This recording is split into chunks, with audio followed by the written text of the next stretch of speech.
the courthouse. Court starts at 10 a.m. And hold on. We got more coming down. Joe Schmo texted me, by the way. He has a YouTube channel, Joe Schmo, and I want to thank him for this information because here's the deal. We were up really late last night until 1 a.m. because there was an important story. There is a manhunt underway for Travis Decker. We wanted to share that information. You can go check out the video after this. But here's the latest. So we missed this coming down this morning on the docket. Slept in a little bit, but here we are at the Maricopa County Courthouse waiting for Lori Vallow Daybell to show up to court.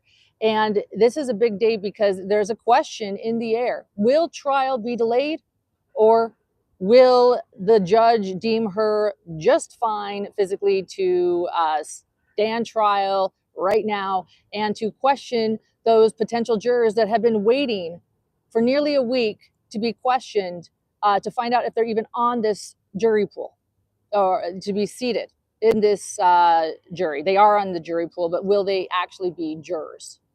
Right now, they're potential.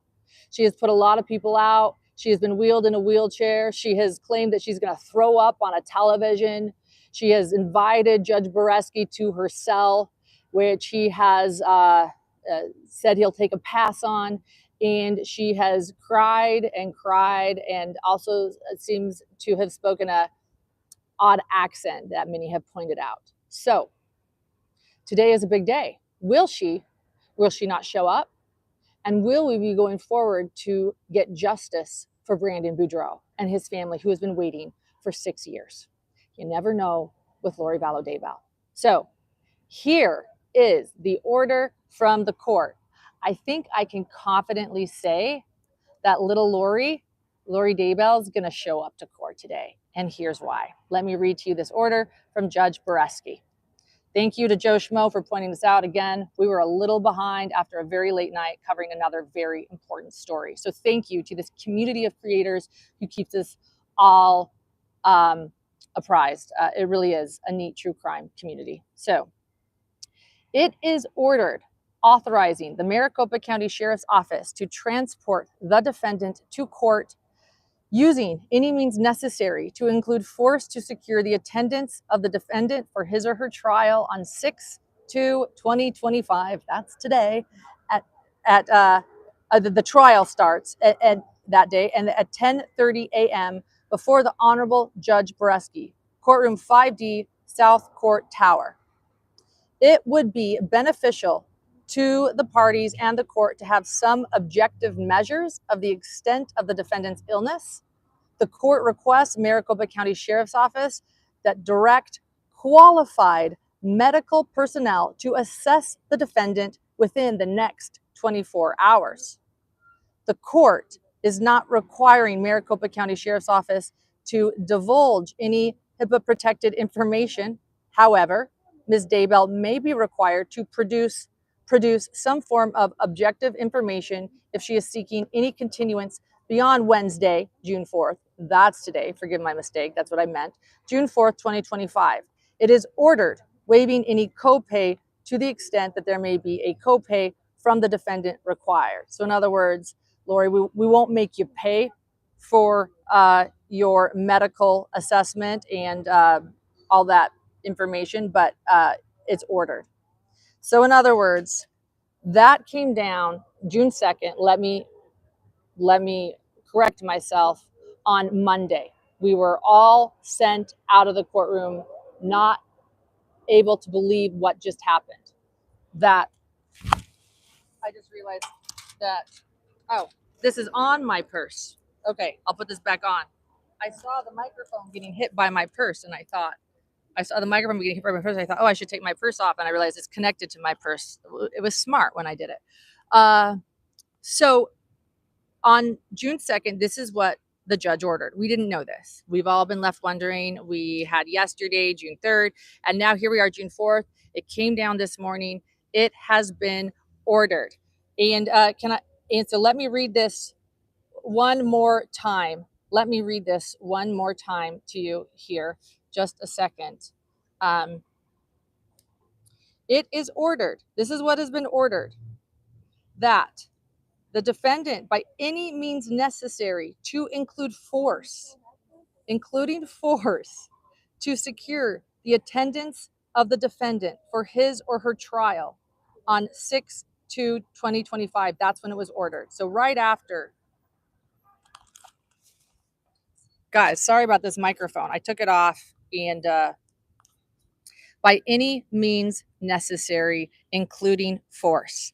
It would be beneficial to the parties and the court to have some objective measures of the extent of the defendant's illness.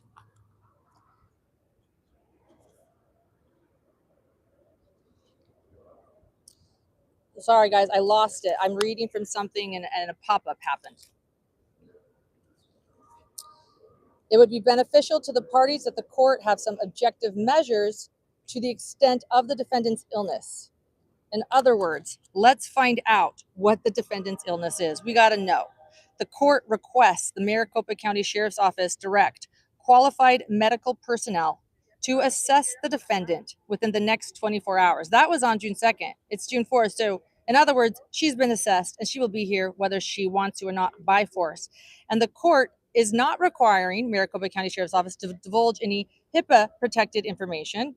However, Ms. Daybell may be required to produce some form of objective information if she is seeking any continuance beyond Wednesday, June 4th. So in other words, if she wants to seek any continuance beyond today, she has got to show up and tell us what exactly is wrong. And if after she's assessed and nothing's wrong with her, we're moving forward and she's going to be forced to be here. What that looks like, I don't know. Will she throw a tantrum and go boneless, like a toddler?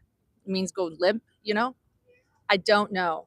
But it is going to be a wild day in court, I can tell you that. And that's why we showed up early. We're in the media line.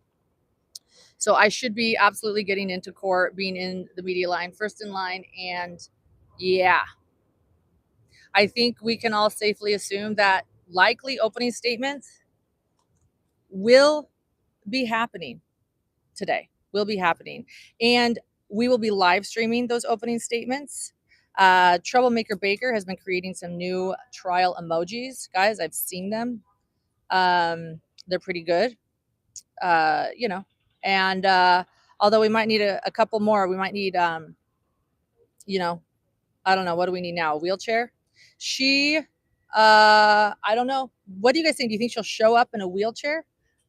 An iron lung, an oxygen tank, or is she just going to show up? Will she be dressed in her street clothes? That was something that was interesting last time. She couldn't get out of her wheelchair, right? Remember that? She could not get out of her wheelchair to sit in a cushioned seat, but she certainly was able to dress herself in some fine-looking street clothes and a suit and do her hair and makeup. So, yeah, let's see what happens.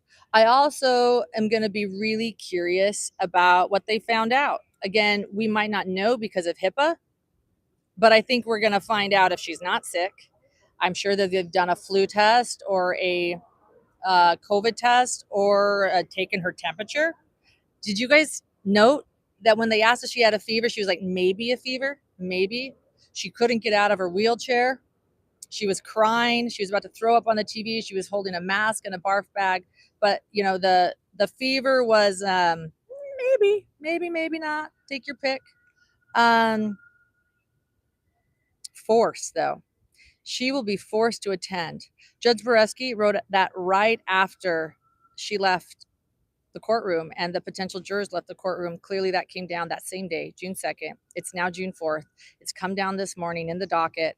And they are saying whether she likes it or not, even if it means force, she will be here in attendance. And in the next 24 hours, she's going to be seen by medical personnel. We'll waive the cost of that because I guess that's something that maybe, inmates can choose to pay for if they're feeling sick.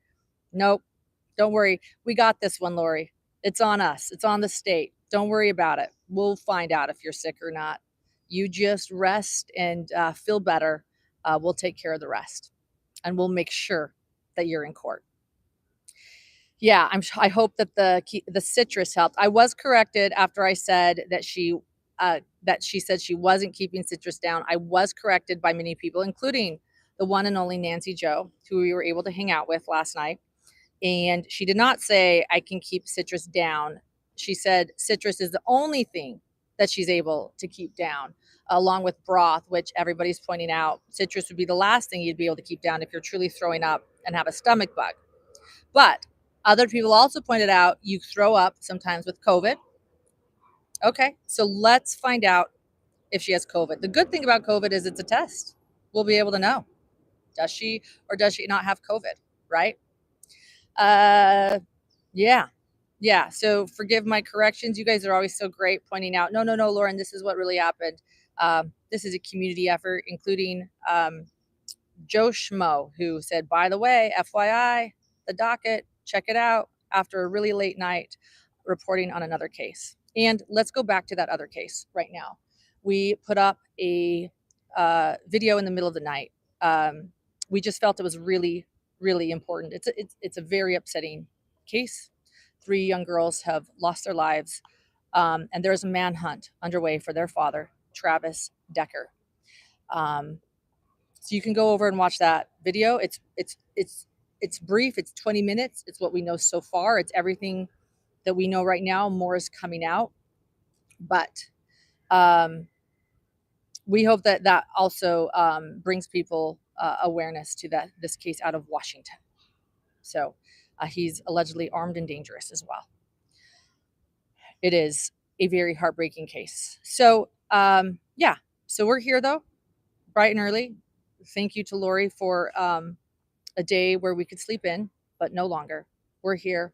Justice for Brandon Boudreaux. Justice for his sneeze, bless me, his whole family. So because I'm starting to sneeze and I'm allergic to something in Arizona and it's windy, I'm going to go head back in, get in our media line, and I will see you guys all at lunch. May justice be served. And thank you to our moderators. Megan Music, it's so good to see you, and others. We'll see you. Bye-bye.